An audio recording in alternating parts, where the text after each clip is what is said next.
and gentlemen. Really soon after intro, the Shamrock Sports Talk Show episode about Jaylen Brown and his contract that you have been waiting for. And then I will be discussing.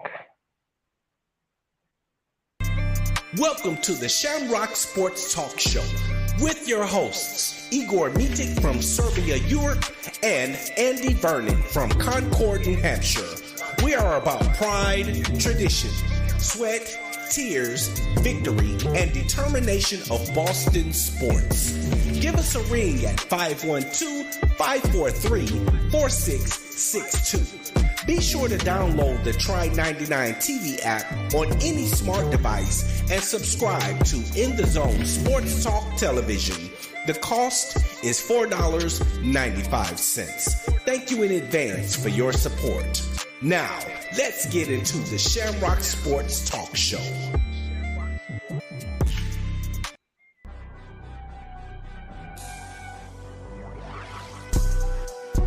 Hello, and thank you for tuning into the In the Zone Sports Talk Show Network, LLC, where you can find the best in sports talk television and radio shows. Mondays, check out the Just Us Sports Talk Show from 7 p.m. to 9 p.m. Eastern Standard Time with your hosts, Kevin L. Dixon and Dana Clark. Then Tuesday, we have the Stars Talking Cowboys Sports Show from 7 p.m. to 9 p.m. Eastern with your hosts, Sean Fox, K Boogie, and Cowboys Nikki.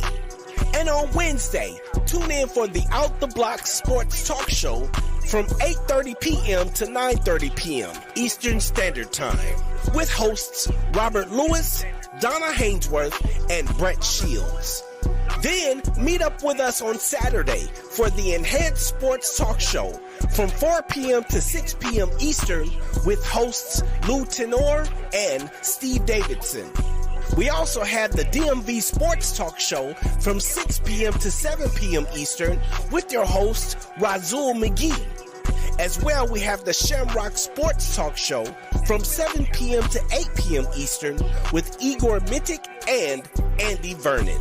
Finally, rounding out the week, we have on Sunday, That's Not How We See It Sports Talk Show from 8 p.m. to 10 p.m. Eastern with your host, Alfred Wallace, Tony Wallace, and Harold Robinson III.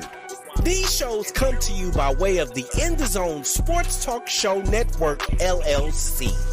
Be sure to download the Try 99 TV app on any smart device and subscribe to In the Zone Sports Talk Television. The cost is $4.95. Thank you in advance for your support.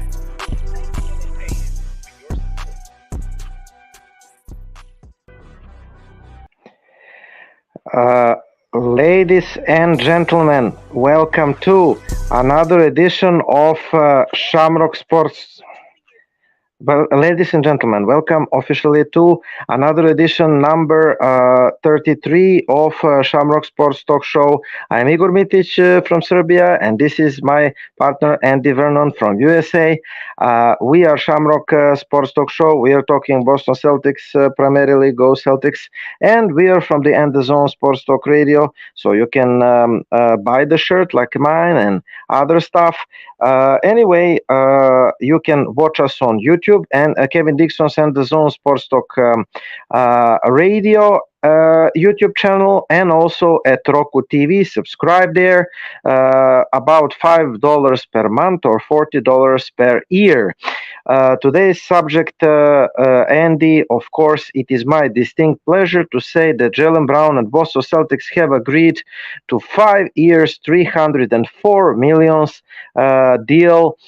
It is the deal a little earlier than I expected. I said around first, but I was delighted to hear the news.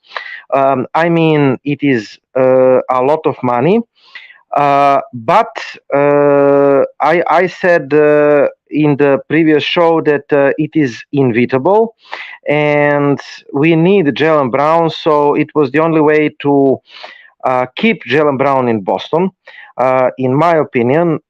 So I think that Boston did the good thing. So what is your initial reaction? What was your initial reaction to Jaylen Brown's contract? My initial reaction is that's a lot of money. Um, I think it's Just to add, just to add, Andy, that I heard fans crying about a lot of money. Listen, I'm not going to spend one my tier over our owners, Wycliffe Grusbeck and Steven Paluka's money, you know. And by the way, he invested the money in community, right? A part of money which I yeah. So liked very much. some of his money's going into the community, which is good, a really good thing. I know a lot of what Jalen has decided to give or invest. I don't consider it a donation necessarily, but more like an investment. Is he's trying to invest in black-owned businesses in Boston. He wants to create kind of a thriving business hub for the black community in Boston, which I think is great. It's a great way to kind of create more jobs and create more opportunities. So that's a really good thing. Um, in terms of the contract itself, do I think that right now with the current salaries in the NBA is Jaylen Brown worth the money that we're paying him? I think that's debatable. I mean, it's the biggest contract in the NBA, and he's not the best player in the NBA. He's a really good player, but I mean, like we can't say he's on the same level as LeBron. I think that he is top 25. I mean, I would say I think it's really hard to quantify. I would say maybe like top 20-ish, somewhere in there, 20-25 sounds about right. I mean, like the thing is though, is like somebody has to be the first. Like it's not like Boston is going out on its own limb. This is the new contract structure in the NBA. This is the new CBA. Somebody had to be the first one to get the biggest contract, and Jalen is as good as I think anybody else really coming up for it. Other teams are going to face the same contract negotiations, have to pay the same type of contracts to keep their players. But Boston didn't really have any other option because Jaylen Brown's a really good player. You're not going to get a replacement for Jaylen Brown in free agency, right? And locking him in long term, of the players that we look at who are available or who are likely to be available, I mean, like, what one of them is better than Jaylen Brown? Which one of them is going to make us a better team than Jaylen Brown makes us? I don't think there's an easy answer to that. There's no as a second option, yeah. Tell me the second option that is better than Jaylen Brown, and I will agree with you that Boston should trade Jaylen Brown for them. And I don't see that kind of player right now. Exactly. And Like do not tell me Damian Lillard. Do not tell me Damian Lillard, please. I mean, like, the thing to me, though, is, like you said, he's probably a top 20, 25 player, but those 20 players that are ahead of him are all locked in long-term with their teams. And there's a reason for that, because they're top 25 players. If you have a top 25 player in the NBA, you do everything you can to lock that guy in long-term. So I think Boston did the right move here. And they've got Tatum, they've got Porzingis, now they have Jaylen Brown. We don't have Tatum, I guess. Technically, you could go somewhere else, but everybody's pretty sure he'll resign in Boston. So, really, what we've done is we've got, if you want, I don't like to use the term Big Three because they haven't proved anything yet. But if you want to use the term Big Three, we have our Big Three, and they're locked in for multiple years, and that gives us a very solid window to try to win a title in. So, I think it was the right move. I know the money, it's a lot of money. It makes a lot of people raise their eyebrows. But, I mean, like, I don't think there's any better move that Boston could have made than re-signing Jaylen Brown long term. Yeah, definitely. While we are watching, I mean, I will put this picture and I will return our faces until I say something about the agreement, the official agreement about the official agreement is signed. Maybe it's better to put the picture of him signing contract. So this is the picture Jaylen Brown signing the biggest contract in NBA history. Down there, you can see some contracts upcoming. Shai Gilgeous-Alexander should be over 400 millions in 2027. Jokic should lead the way. Tatum, I have the number of 334. Somebody is saying 38. I must check, but for now, let's say 5 years. Next year, I'm expecting 5 years, 334. And when we re-sign Tatum, I will officially say that we have a championship core of Porzingis, Tatum, and Brown signed. Like Andy said, the long term, which is what we want. And from that point, we need to build the roster all around the big three to fulfill the role players in order to win multiple championships, which is the goal. Jaylen Brown and Boston have agreed terms on 5 years deal, 304 million supermax contract extension. The deal will keep the two-time All-Star in the hub throughout 2028-29 season. This marks the most lucrative contract extension in league history, and this is opportunity for Boston to maintain its status as a title contender for years to come. Brown became eligible for such a deal after earning All-NBA honors this past week, leading the All-NBA second team as forward. Jason Tatum was named the All-NBA first team, and Tatum could ink 5 years, 334 million next summer, 2024. The Celtics have two All-Star caliber players under the contracts extended during the 2020s. It's fair to wonder how financial sustainable such a top-heavy roster is, although the potential new TV deal for the league could bring a big jump in NBA salaries, which would make life easier for Boston. So what then does Jaylen Brown's contract mean for the Celtics? First of all, Brown's deal is fully guaranteed, according to Athletics Shams Charania. After some speculations, there is no player option attached to this deal. The deal is fully guaranteed. Tatum has the player option for 2025-26 season, and there was speculation Brown would seek one as well. Brown extension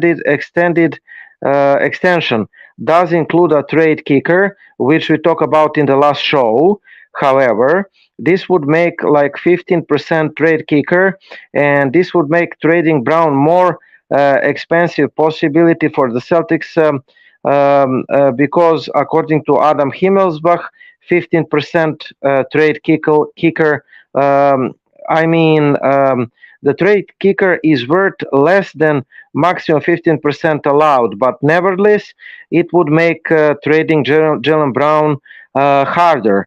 When the deal officially begins in 2024-25, Brown will mark estimated 52.3 million 2023-25 in annual salary. The number jumps to the final year 2028-29 69 millions. These numbers represent a record for the moment, but will become increasingly standard for NBA stars as more players ink new contracts and the salary cap continue to increase. Now, the advantages of the deal. The deal represents a big bit of stability for the parties. Brown's name has been trade rumors the entire career, and his own satisfaction with the team has often been source of speculations, both fair and unfair. Now Brown's future is little more clear, and any distractions, doubts, on daydreams can be put to bed. Brown averaged 26.6 points, career best. Also 7 rebounds, 3.5 assists, 26 years old, shown constant growth in Boston. has been in finals and Eastern Conference Finals last 2 years. By locking Brown to max extension, Boston may be expensive team, but it is one of undeniable most talented and impressive foundations. Alongside Brown, Tatum, Porzingis, it is a trio all-stars that eager to bring banner number 18. Now, what is the bad part of possible disadvantages of the deal? All NBA forwards are some of most impactful players in the association, and Brown is just stepping into his prime.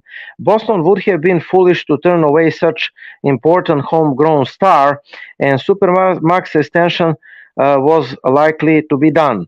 Brown, meanwhile, would have been leaving millions of dollars in salary on the table if he walked away from the deal. However, Boston Celtics do have a bit of added pressure to win.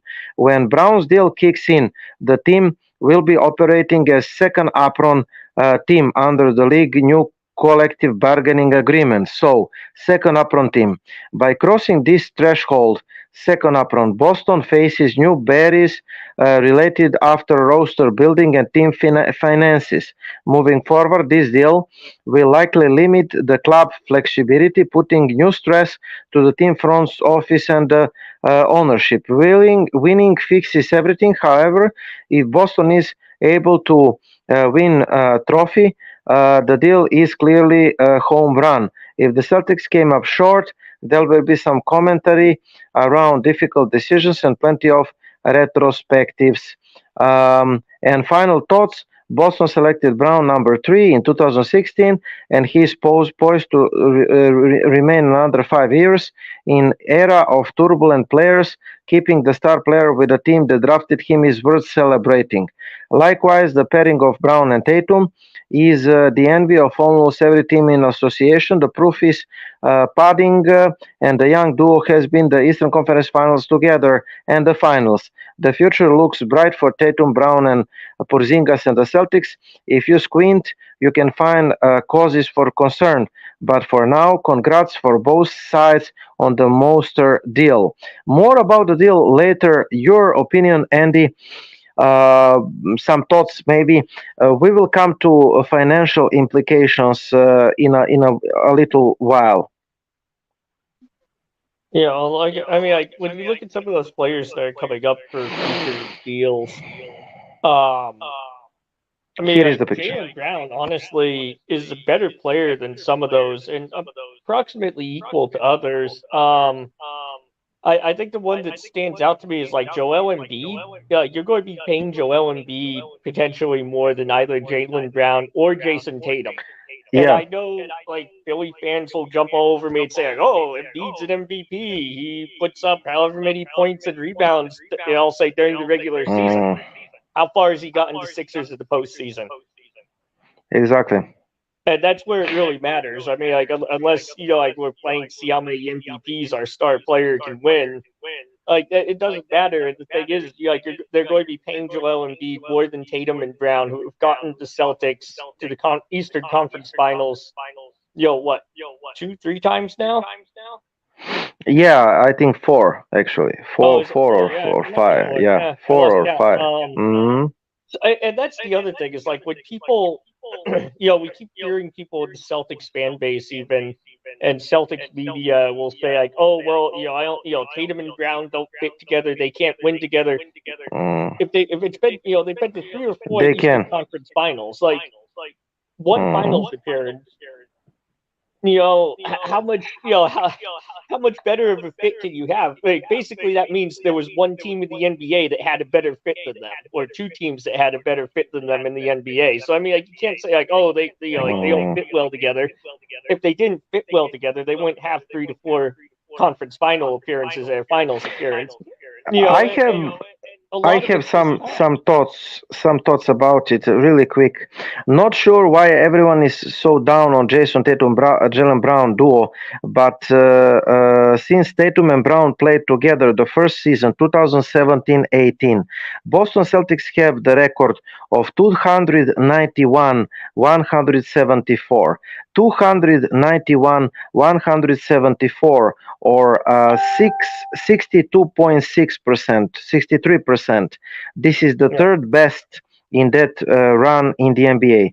Four Eastern Conference Finals appearances, first in the NBA. One Finals appearances, six All-Star appearances, four All NBAs, 52 playoff wins. We are tied with Golden State Warriors number one. 10 playoff series wins. We are second to Golden State Warriors. So we're only second yeah. to Golden State Warriors in playoff wins.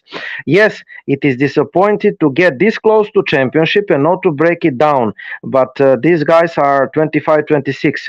Let's not ignore that the playoff runs they have done impressive.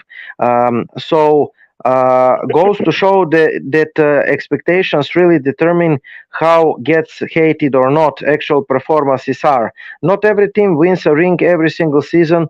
To act like they haven't been one of the most successful duos is really foolish. That's all I can say. And I'm not the biggest fan of Jaylen Brown and Jason Tatum, but that's the facts. Like we are 63% third in the NBA, four Eastern Conference Finals, one Finals, 52 playoff wins, first with Golden State, 10 playoff series, second to Golden State. It's impressive, right? Well, I mean, like, and the thing is no duo is ever good enough to win a title until they do. Because, like, if you think Mm-hmm. about, like, before last year, there were a lot of people, even all the way up to the playoffs and well into the playoffs, who said that Jokic and Murray were not a good duo. They couldn't win the finals Cannot win together, the title. and Mm-hmm. they did. So that's kind of that's something else that I think a lot of fans have to keep in mind. Like nobody wins a championship, or nobody's good enough to win a championship until they do. Um, in terms of Jaylen Brown locking him in, I mean, like I would pay Jaylen Brown before I'd pay Joel Embiid. The other ones here are pretty straightforward. I mean, Jokic, obviously, you're going to pay him his money. He's a Finals MVP now. Mm. Luka is a generational talent. Although I have to say with Luka, he is incredibly talented, but he has to show that he can play on a high level team and lead a high level In the team playoffs. in the Mm-hmm. playoffs. Because we've seen him do it in Real, we've seen him outperform expectations.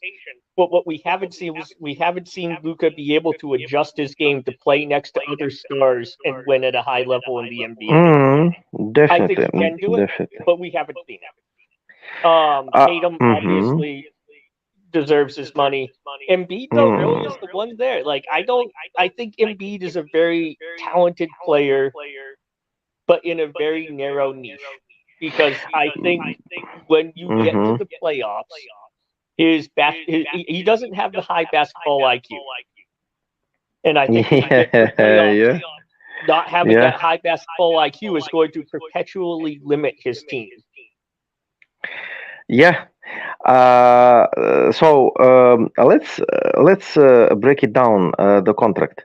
That's another. Let me just put out the banner. My control is a little slow for some reason. We will now break down. I have the picture, and you can also comment it while I'm reading it, and viewers can see it on their TVs. And it's a little small, but here is the breakdown of Jaylen Brown Supermax extension. Next year, 2024-25, 52.4. 2025-26, 56.5. 2026-27, 60.7. 2027-28, 64.9. And 2028-29, 69 millions. So total salaries are 303.73 millions guaranteed. 303.73 73 millions guaranteed. Here is what Boston could be on the hook for if the salary cap jumps 10% over the next 2 seasons. So Jaylen Brown 304 million starts in 2024-25. Jason Tatum, here it says 338 millions start in 225-26. I will check the number about Tatum. We will see. So Tatum's contract should start 2025-26, and Jaylen Brown is 2024-25. Now, before we came to financial implications of the deal, so your opinion about those numbers? So 303.7 million guaranteed, and also the trade kicker, which we discussed, which is making a little harder for Boston Celtics to deal Jaylen Brown, right? Yeah, but I mean, I don't actually see the trade kicker as being a huge deal because the first 2 years of that contract, really, he's not going to be tradable because of how big the contract is relative to other contracts in the NBA. He's going to be more tradable probably in the third year and on when there's more of these big contracts in the league, if that makes sense, just because it'll be harder to make numbers match in those first 2 years. And I mean, first of all, I think it's awesome that Jaylen got this contract because I mean, like for a lot of fans, I don't know how many people actually follow, like the stories of the players, but Jaylen Brown really kind of came. I don't want to say came from nothing, but he came from pretty humble origins. He had to work for everything he got in terms of basketball. He wasn't like, he wasn't an AAU wonder child. He wasn't. He really kind of worked his way up. He came from California, small university. Yeah. So, and that's something I really like about him. I think it's really great to see a guy who has really had to work, but who has had this type of success. And he really does deserve it because he has, for those who remember what Jaylen Brown was when we drafted him, he was really kind of a raw athlete, right? He was very unrefined, and to see all the different things he's added to his game in terms of his offense, his defense, how he's become, a very skilled scorer on all three levels. To see that's a ton of work that he's put in to become a really good basketball player. So, he's very deserving. In terms of the money, those last few years are going to hurt. But I also think it's all relative because we look at it now, looking at from where the salaries are right now in the NBA, we say, oh my gosh, that's a lot of money. But in 5 years, that's going to be a lot more common. We're going to see a lot more contracts like that for star players. So, I mean, I think we're okay. I don't think it's an overpay. I think we probably paid about what Jaylen Brown is worth in the modern NBA. Financial implications and salary cap implications. The Celtics are set to give Jaylen Brown biggest contract in NBA history for now, agreeing the 5 years deal, 203 million supermax deal. The contract goes into effect for the 2024-25, during which Brown earned 52.3 million. His agent confirmed. The extension goes throughout 2028-29. The forward will make 69 millions. His deal beats the previous record of 2,076 millions given the Nuggets Nikola Jokic last year. Jokic, a two-time regular season MVP, led the Denver to the championship. Brown, 26, is coming off 2022-23 season, averaged 26.6 points, 7 rebounds, 49% field goal percentage, best marks in 7 years career. The Celtics went 57-25 last year, finishing second Eastern Conference behind Milwaukee, eliminated from Miami Heat in the Eastern Conference Finals. Brown averaged 19 points against Miami, 52% shooting. Brown was second on Celtics in scoring during the regular season. All-star Jason Tatum was first, 30 points per game, and Tatum, 25, can sign supermax deal the next year. Around 338, like I said. Speculations about Brown future just stopped. So the Celtics have gone to Eastern Conference Finals, and we added Kristaps Porzingis, like I said. But I mean, what is the point is that I mean, do you think that this will add a little more pressure to Boston Celtics to win right now? I mean, about Jaylen Brown. Before I continue, do you think that it will add a little more pressure for Boston Celtics to win? I mean, I think it's Boston. There's always pressure to win.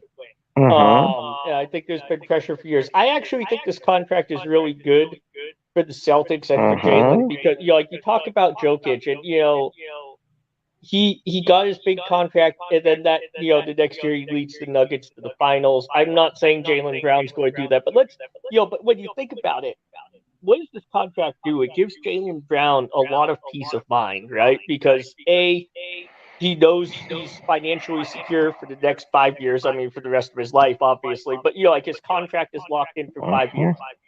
That trade kicker, I think, gives Brown a lot of peace of mind because like the guy has literally come up in every single silly trade rumor that Boston and the Boston sports media can come up with in the last 3 to 4 years, right?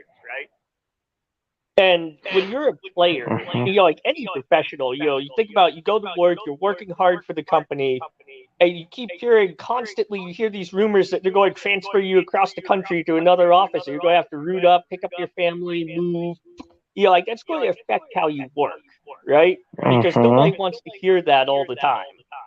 And so now that he has some security against being traded, he can kind of takes that aspect out a little bit. And that's just a little bit more attention that he can focus on just playing basketball and feeling secure and, comfortable with where he's at. And I think that could be a big thing for Brown because, like just having that peace of mind and knowing that the only thing he has to focus on now is playing basketball. He doesn't have to worry about being, traded for KD or Anthony Davis or Damian Lillard or whoever the Celtics fan base settles on next. James Harden. Yeah, James Harden. All these ridiculous rumors we've heard. I think that maybe this will give him some peace of mind, and that'll let him focus more on basketball. And I think that could be a big thing. Like I said a couple shows ago, everybody talks about Porzingis and Tatum, but I actually think that Jaylen Brown, as our number 2 option, is the decisive factor in how far this team can go next year. Like I said, I think that we have the best number 2 option in the NBA. I think that I'm giving all kudos to Mr. Jamal Murray because he's second option in the championship team. But I will not by any extent trade Jamal Murray for Jaylen Brown for Jamal Murray because I think that Jaylen Brown is more versatile player, better defender, and we can talk about how Jokic and Murray fits together better than Jaylen Brown and Jason Tatum. Yes, but I think that I would not trade Jaylen Brown for Jamal Murray, and still think that we have the best number 2 option in the NBA, or one of top 2 best number 2 options alongside Murray, let's say, in the championship team. And with Porzingis, you will probably disagree with me, but I think that definitely we will have, I hope, the best number 3 option in the NBA. Now, if he stays healthy, he is the best number 3 option. If he stays healthy. Yeah. Yeah. I mean, maybe Michael Porter if he takes a jump this year in Denver, Hmm. maybe, but he'd have to take a jump forward. But he didn't show that Michael Porter Jr. yet, right? Porzingis was good last year. Michael Porter was not at that level. So what we need, of course, Brown and Porzingis to improve or to stay at this level. The key, somebody said from the Celtics land, maybe Paul Pierce or somebody like that from ex-Celtics players, that the key of banner number 18 is in Jason Tatum's hands. What does that mean? Jason Tatum needs to be more constant, to be better leader. Right now, he has to improve as a passer and pick and roll ball handler, and he needs to be top three MVP choices, in my opinion, to jump on the MVP list in order Boston Celtics to win. Don't you think, Andy? So I disagree. Like I said before, I think this team, I think Jaylen Brown is the decisive factor. The reason I say that is because in the Mhm. last couple of years, especially last year, like we watched Okay. Jason Tatum elevate his game when the team needed him.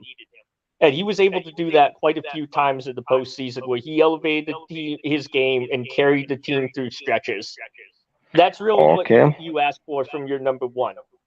The problem I saw more so was that when Tatum wasn't having a great game, a lot of times Jaylen also struggled to get it going. Mhm.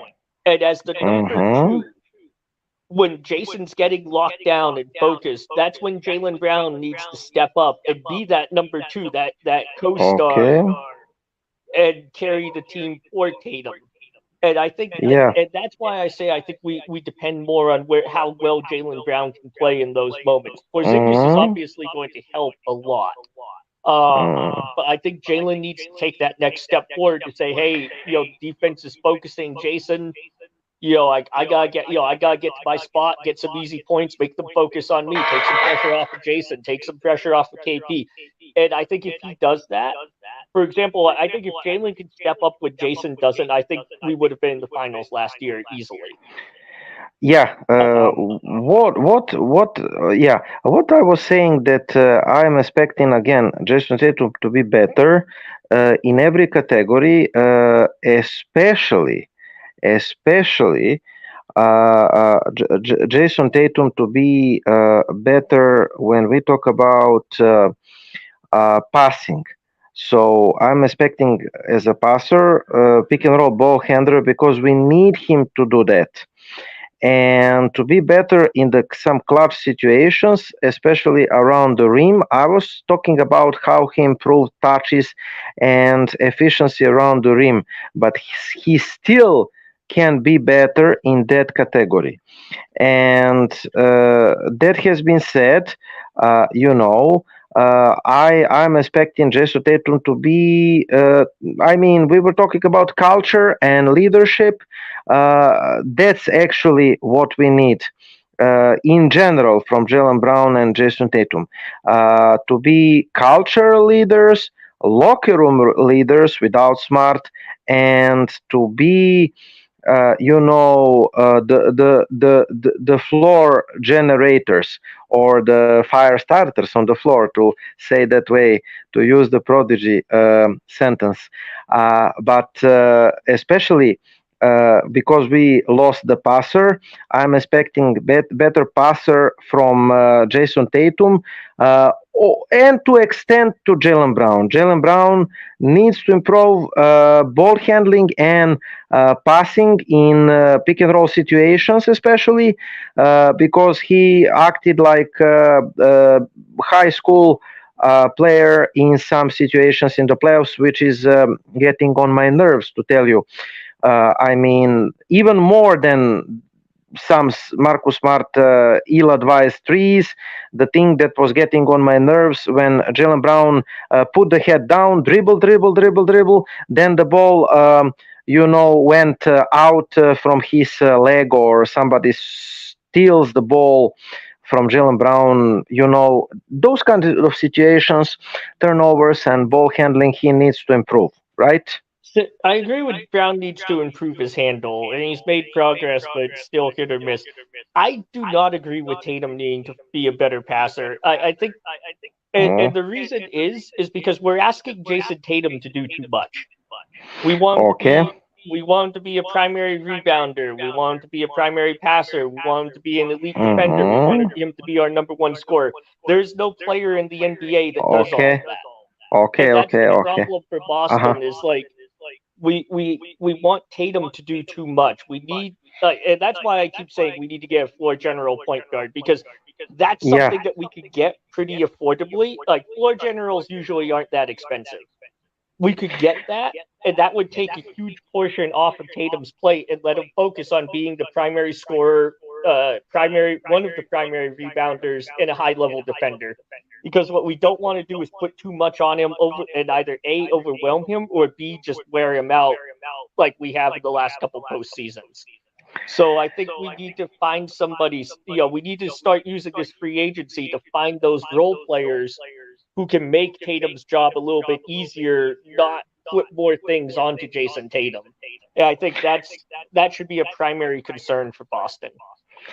While you was talking, I was watching my man Bobby Marjanovic, who is happily sitting on the bench at Houston somewhere and receiving like 3.4 millions.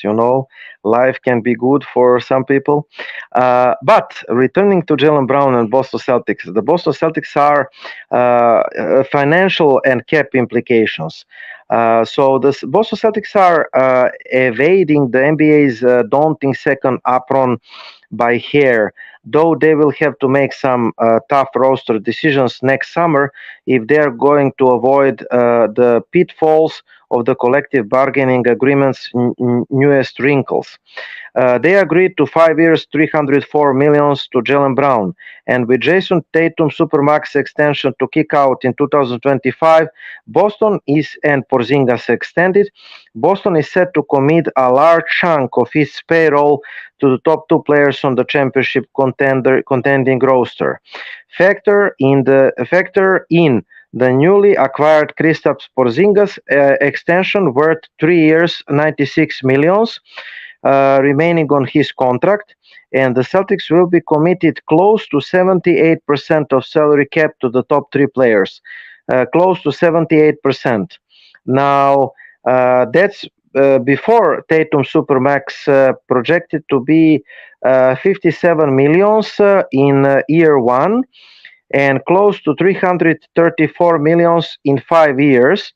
And Tatum Supermax starts in 2025 with 57 millions. So before Tatum's extension, we are committed to 78% right now of the salary cap to the top three stars the next year. 2023-24. It's a celebratory moment for Boston Celtics. If Porzingis is a fit as a third star, the Celtics will have formed the legit big three to compete for the title the next 5 years. The new CBA, however, ushers in two new wrinkles the Celtics will need to maneuver in coming years in order to fill out championship contending roster without suffering from the newfound ramifications that impact the team building. The first of those wrinkles in the concept of cap smoothing, which wasn't in place, is the concept of cap smoothing. The cap smoothing wasn't in place when Golden State Warriors poached Kevin Durant from Oklahoma 2016.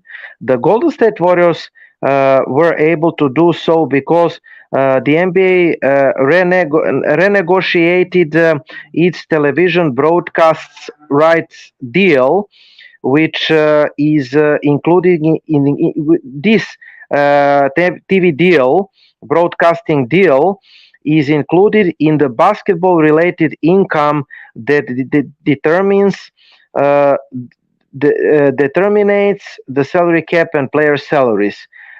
In the blank of an eye, the salary cap exploded 35% 2016 from 70 to 94 millions. So the Warriors were already underpaying Stephen Curry, They were able to sign Durant 2 years, 54 millions with straight up cap space.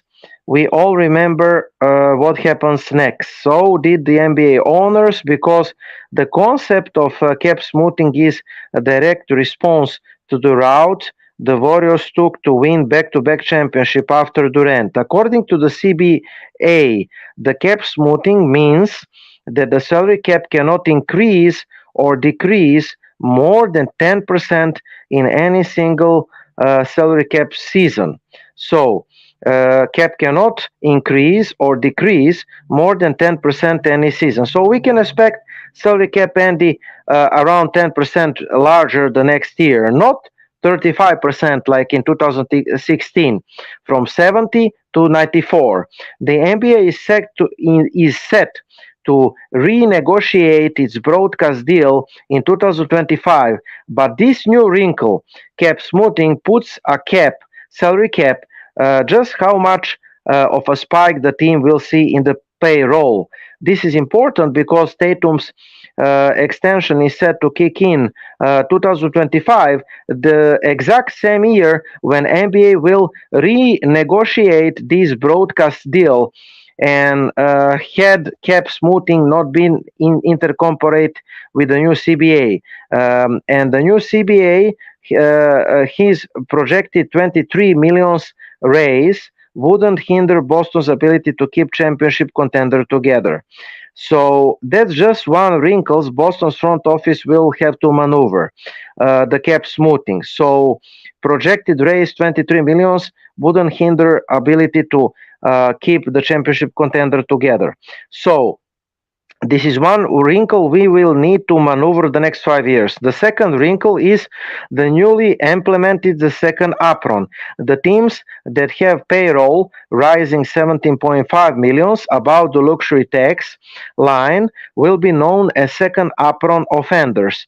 The 2023-24 luxury tax is set to be 165 millions, 0.3 maneuver, meaning Boston current has 178.5 millions.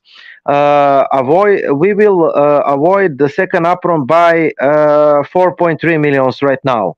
So the Celtics are already over the first apron. The first apron is 172.3 millions. We are 178.5 millions. So we are over first apron, 172 millions, and we're below the second apron by 4.3 millions.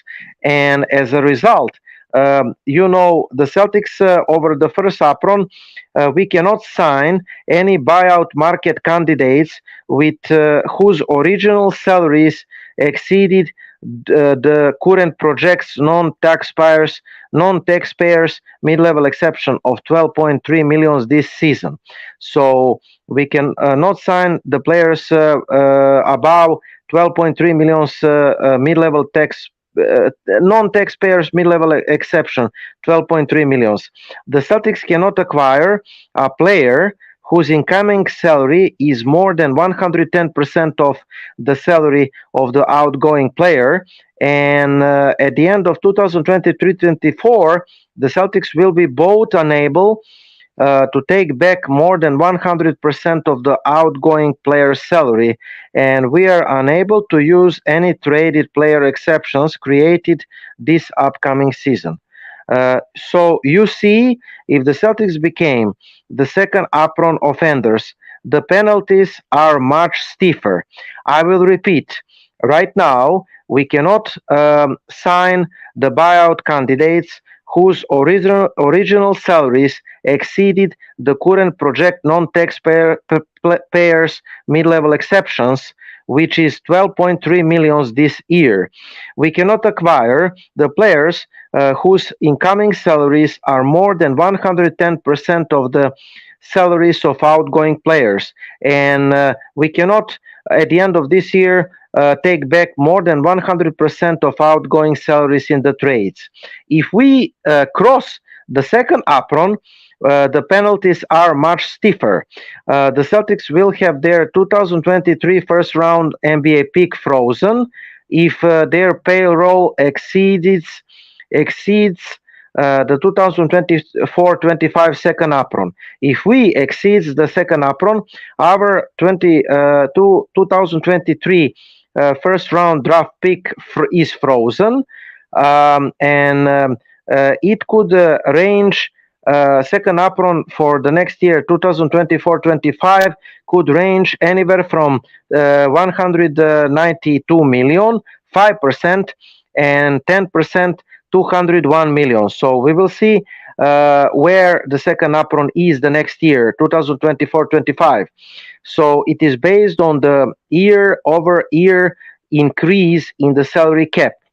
If the Celtics are second apron offenders in any of those two following for the next 4 seasons, if the Celtics are second apron offenders in 2 of the next 4 years, the 2023 first round pick will automatically be moved to the end of the draft and will be pick number 30th. So, as potential second apron offenders, the Celtics could also be unable to use the projected 5.3 taxpayer mid-level exceptions in 2023. So we are unable to send any cash considerations and as part of the trades, and we are unable to acquire players via sign and trades. In other words, only veteran minimums. The second apron line increase at the rate of the salary cap, and the cap spiked 10% from 123 to 136 millions this summer, and will probably increase 10% the next summer. If the salary cap spikes another 10%, the second apron will rise to 201 millions 2024-25. That would give the Celtics enough room to re-sign Pritchard to a deal paying a year 1 salary close to 8 millions, and also it would give us room to sign our 224 first round NBA pick. If the salary cap increases only 5%, the Celtics already have 190 millions in the salaries, and the 5% increase would put the second apron to 191 millions. So what would that mean? Decisions. The Celtics are one of number teams that will have to perform cap gymnastics to avoid penalties of second apron offenders. But again, there may not be the cap on spending for a team that's arm distance away from 18th championship banner. So what do you say, Andy? A little longer, but I needed to explain. The first wrinkle, like I said, cap smoothing. Cap cannot increase more than 10%. The second wrinkle, the second apron offenders, which taking away our draft pick 2023, taking away mid-level exception, taking away cash considerations, taking away sign and trades, stripped us to bare. So we need salary cap to increase 10%. That means that automatically the second apron will increase to 201 millions, and that would give us enough space to re-sign the Peyton Pritchard, which became important part of the roster right now without guards. That would give us room to re-sign Pritchard and our 2024 draft pick. Enough room, because we are committed like 190 million salaries for 2024-25. Those are cap implications of Jaylen Brown deal.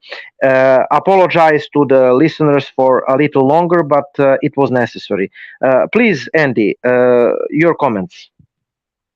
Yeah, I'll just keep it short. So coming close to time here, but we will cross the line. Never mind. I think first of all, cap molding, I think that's a good thing. I think restricting it to 10% per year or 10% raise each year is a good thing, because we all remember, I think it was 16, you said, when they... in 16, the cap jumped 35% for 70 millions to 94, and it helped Warriors to form super team and keep Well, it. I don't think that was the problem. I don't think the Warriors forming a super team was the problem. I think the problem was the number of bad contracts that got handed out that hamstrung teams for years afterwards. Because that was the same time I think they gave Chandler Parsons like a $25 million contract or something. Like Yeah, yeah. teams spent stupid money and it caused a lot of problems with teams. So this way, when it's more graduated, teams will have more time to prepare and strategize how they're going to use that money. So I think that's a good thing. But one thing to add, why the teams are spending money on the contracts. You have under salary cap sum of money that you need to spend. You cannot Yeah, spend less than 80% of the cap, I think, or you will be under hard penalties. So yeah. the teams needs to give somebody that stupid money, like Chandra So that's and Parsons. that's why though restricting the amount the cap goes up each year is a good thing. Like it'll prevent that from hopefully will prevent that from happening again. In terms of the second apron, like the penalty, I looked at the penalties. They're harsh, but they're not that bad for a team that sees itself in win now mode. Because like you think about it, like if you're in win now mode, do you really care where your draft pick falls in that year's draft? Mhm. Not really. I mean, like, yes, you do because it's your draft pick, but it's not as important for you. So I think for Boston, the focus more so than avoiding the second apron needs to be on making sure we get the pieces around the big three. I'm just going to use that term, but getting the pieces that are needed around that big three to make it a coherent team, tie it together, and give us the best chance to win in the next 2 years. Because if we win a title in the next 2 or 3 years, nobody's going to care if we're over the second apron. Yeah. One important thing to comment here, you can see by position best contracts. Stephen Curry deserved. Bradley Beal, I'm not sure it's deserved. Jaylen Brown, not deserved yet, but he will deserve. Karl Anthony Towns, not deserved. Nikola Jokic deserved. Anyway. We need to clarify. We have another news. Okay. So Ben Rohbach, one reaction to the extension of Jaylen Brown, and don't worry, guys. I mean, if you're on TV, you need to go to our Kevin Dixon's and the Zone Sports Talk Radio YouTube channel. We will extend until we finish material. We have a couple of more things to discuss, Andy. So I mean, not too long, but okay. Okay, we will hurry up. So Ben Rohbach, the Celtics have basically granted the Celtics a spot in the Eastern Conference Finals every year since 2020. They were minutes away from taking 3-1 lead in the 2021 finals. They are 25, 26 years old. End of story. Totally agree. That's what I said, and that's something that Celtics fans should remember always when judging his contract and the worth of Jaylen Brown. So you do not have all of these without Jaylen Brown. The last thing that we will discuss while my phone is acting crazy is that report. According to this report, Derek White will start as I was saying that, and we discussed that in the last show. So I was right. It seems. And how many minutes? I mean, some kind of interview with Mr. Celtics reporter Brian Robb, I think. Okay, so Derek will be our starting point guard. Joe Mazzulla said we have ability to play different ways, with ability to play small. We have ability to play big, and so with some of changes we made, it opens up a lot of opportunities for Derek, Peyton Pritchard, Malcolm. So I think three-guard rotation: Pritchard, Derek, Malcolm. So I think it's really important that those three feels like they have opportunity. We have opportunity to help them on both ends of the floor, and those three guys and the guard spot is a part of our identity and a part of where we need to get to the offense and defense. White started 70 of 82 games in the 2022-23 season. So starting is not new for him, though his role fluctuated between the starting lineup and the bench during the postseason. So it seems like Derek White is a starter, and his numbers are better than when he is a starter, which is understandable. So Malcolm Brogdon stays the sixth man of the bench. Mazzulla commented on Malcolm Brogdon's situation, talk about where the Celtics stands with Brogdon. They nearly traded him in Los Angeles Clippers in an original three-way team that give them that would send the Celtics Porzingis. Mazzulla talk about Brogdon in the time since he was almost in a new team. The organization had a few conversations with Brogdon. I think anytime you're in situations like this, you're in relationships, you have to take small steps, healing process. There is listening process. There is process towards seeing where we are. So the Celtics will keep Brogdon. One of the general managers told Steve Bulpett, "We have asked about Brogdon, and we were told he's a valued member of their team." The league source said they said he's valued member of the team, and that's where it ended. I don't know if that changes down the line, but we didn't get anywhere. I'm pretty sure we aren't the only team asked about Brogdon. So it sounded like the Celtics' intentions originally to trade for Porzingis were to acquire Porzingis more than trading for Brogdon. Your comments, Andy? Yeah, so I mean, yeah, I kind of thought that Boston would put Derek White at starting point guard, which I'm not. I like Derek White. He's really impressed me over the last year, but I'm not over the moon about him starting at the point guard spot. He's not really a point guard. He's more of a shooting guard. Brogdon, I was hoping Malcolm Brogdon would start. Brogdon's a more efficient scorer. He's a better passer. So it's a little bit, but I also think that Boston is being very careful with Brogdon, and I think this is sort of the Achilles heel for this Celtics team. On paper, they're very good, but you also have guys like Brogdon, Horford. They're very important to this team, but we have to manage their minutes very, very carefully as well, and I think that could be the major weakness for this team. Okay, and the last thing.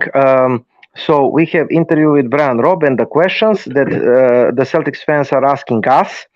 The questions: how many minutes do we expect all the new depth guys to get? Brissett, Daniel Banton, Jordan Walsh.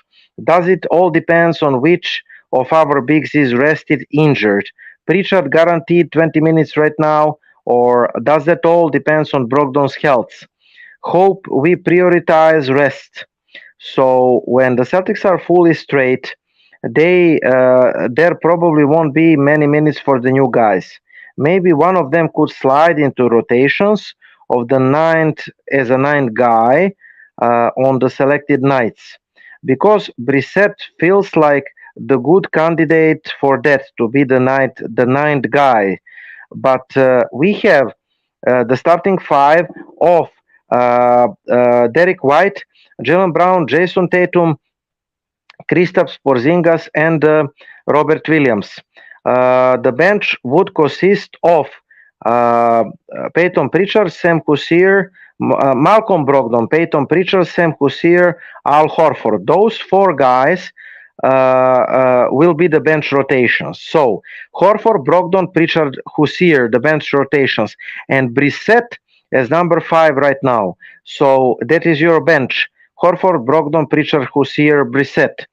With that has been said, there will be plenty of nights with injuries. So will be resting. Team will be resting players, injuries. So at the front court as well. So that would make Brissett the guy who is next in the line as at power forward, while Jordan Walsh could be the guy to play the role into the guards positions and forward position, small forward positions with a strong training camp preseason. Daniel Banton feels like defensive specialist development project in the backcourt based on the light guarantees. Very much agree that more rest we will need.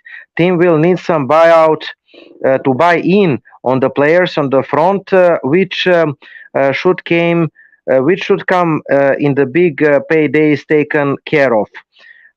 So, Andy, we have starting lineup, and we have the bench consists of Horford, Brogdon, Pritchard, Hosier, with Brissett potential number 5. Comments? So I think Brissett will see time. So I watched some of his footage from Indiana. I think you'll see time with Brogdon because when they played in Indiana together, him and Brogdon had some very nice plays. They ran together.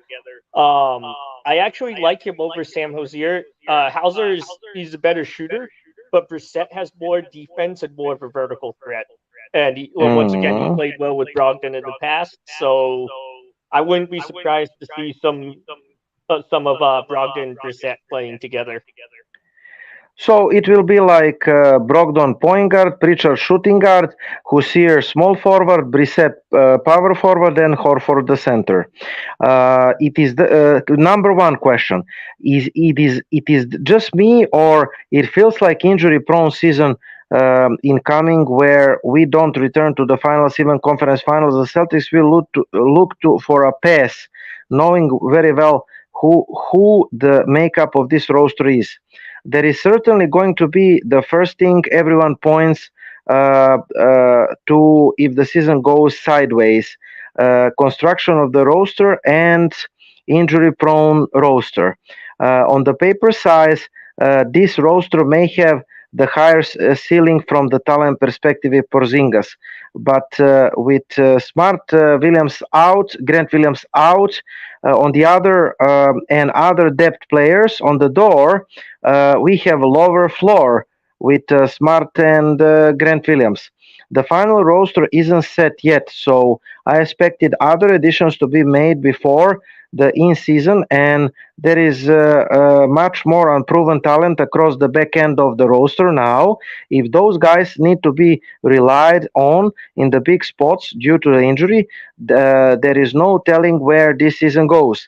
It will be more than fair to hand out criticism to the front office, and that points to this predictable scenario. Injuries, opinion, Andy, although you said it on the previous shows, right? Yeah, I mean, injuries are the big worry with this team. And I've had this discussion with Celtics fans who say, oh, well, it's a concern for every team. Yes, injuries are a concern for every team. But if you think about a 6 to 7 man playoff rotation, right? Then you realize that out of that if we say it's a 7-man playoff rotation, and then you realize that out of those 7 guys, 4 of them are either old or have major injury histories. That's pretty concerning. And it's not like Jason Tatum has been injured the last couple playoffs, but A, I think we've put too much work on him, and B, his injuries have been more like, kind of the weird fluke injuries, like they're just things that happen and it was just bad timing. But like with Brogdon, there is a long history of like consistent like structural issues, like issues that require surgery to fix.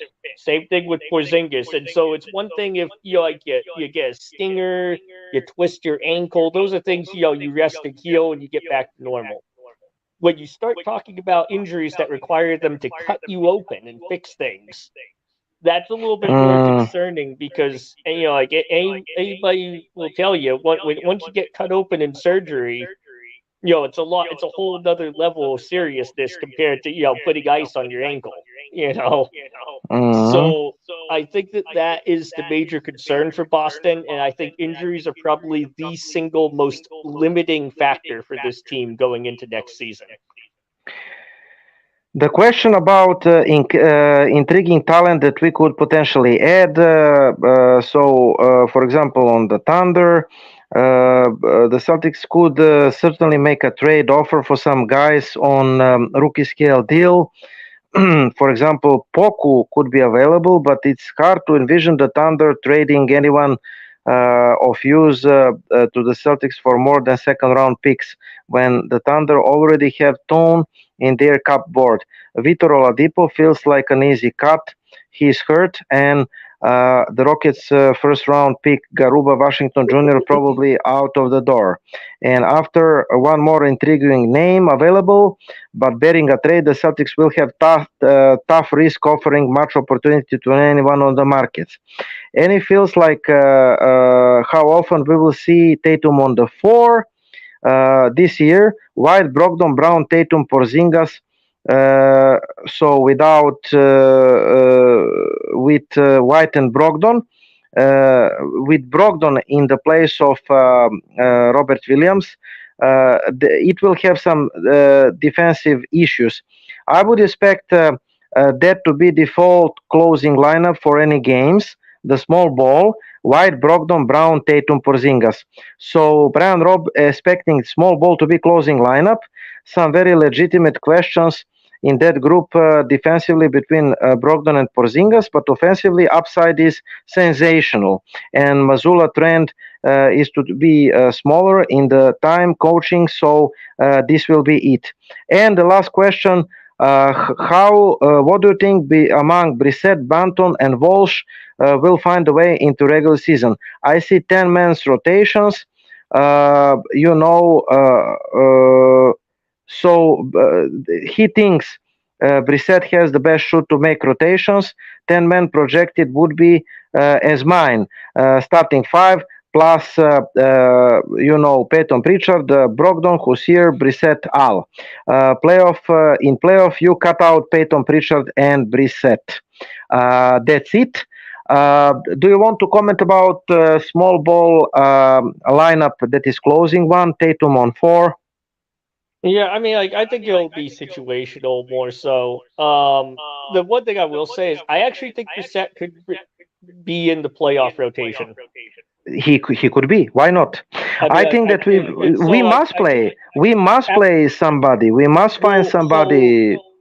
So after watching his film from Indiana, he did play quite a bit. He did have some really good plays with Brogdon. So I think that obviously the Celtics scouted that and watched that before they made a move to bring him in. So I think that they brought him in with the idea that he'll see some, quite a bit of his playing time off the bench with Malcolm Brogdon, and they might try to replicate some of the vertical threats that he gave, in those plays with Brogdon, a lot of pick and roll type plays. And that would give us some really, some easy baskets off the bench, which is something that we struggled with at times in the last year. So I think that could be something that we see a little bit more of. It could be very beneficial. I mean, if we could get a couple easy pick and roll baskets every game off from the bench unit, that would be a big difference for this team. And really short, I think that besides the top 7 guys in the playoffs that you mentioned, starting 5 plus Brogdon and Horford, we need at least 2 playoff experience guys or 3. I think that we will get them.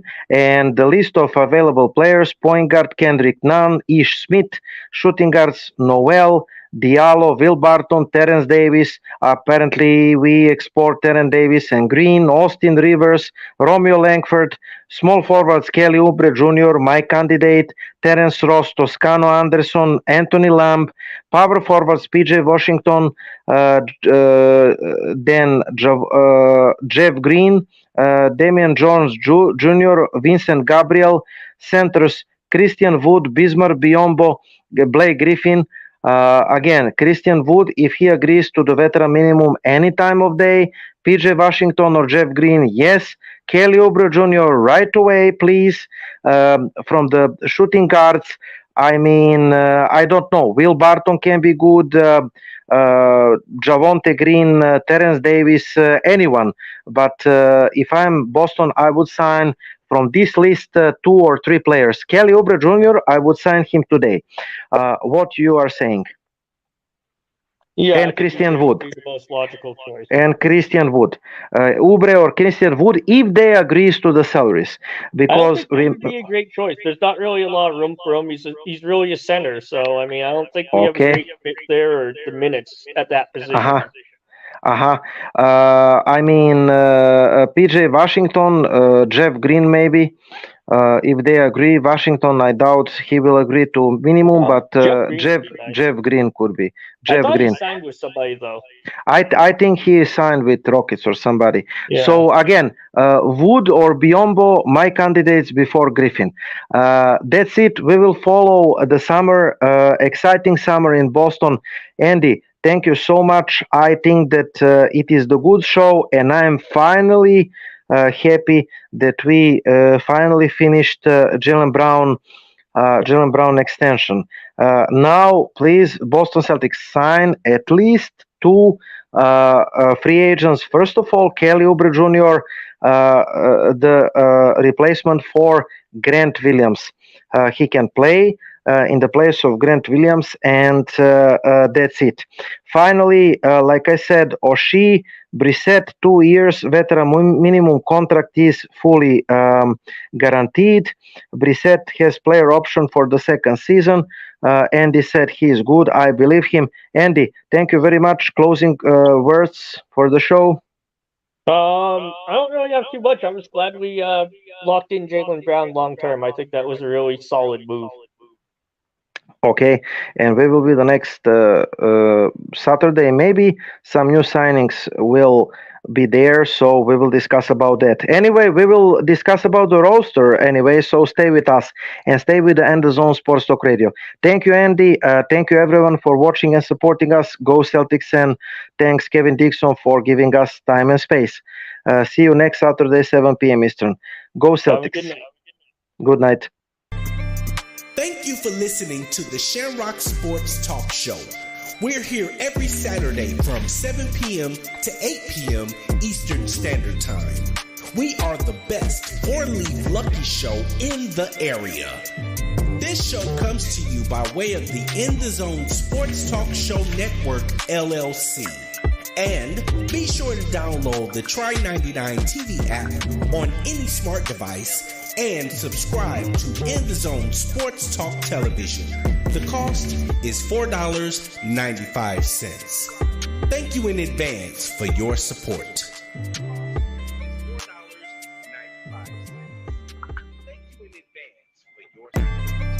Thank you for listening.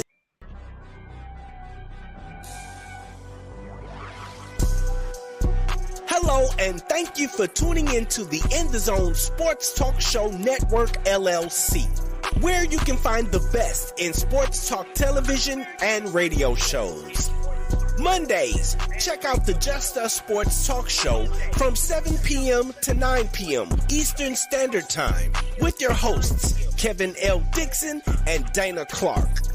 Then Tuesday, we have the Stars Talking Cowboys Sports Show from 7 p.m. to 9 p.m. Eastern with your hosts, Sean Fox, K Boogie, and Cowboys Nikki. And on Wednesday, tune in for the Out the Block Sports Talk Show from 8:30 p.m. to 9:30 p.m. Eastern Standard Time with hosts Robert Lewis, Donna Hainsworth, and Brett Shields. Then meet up with us on Saturday for the Enhanced Sports Talk Show from 4 p.m. to 6 p.m. Eastern with hosts Lou Tenor and Steve Davidson. We also have the DMV Sports Talk Show from 6 p.m. to 7 p.m. Eastern with your host, Razul McGee. As well, we have the Shamrock Sports Talk Show from 7 p.m. to 8 p.m. Eastern with Igor Mitic and Andy Vernon. Finally, rounding out the week, we have on Sunday, with That's Not How We Say It Sports Talk Show from 8 p.m. to 10 p.m. Eastern with your host, Alfred Wallace, Tony Wallace, and Harold Robinson III. These shows come to you by way of the In the Zone Sports Talk Show Network, LLC. Be sure to download the Try99 TV app on any smart device and subscribe to In the Zone Sports Talk Television. The cost is $4.95. Thank you in advance for your support.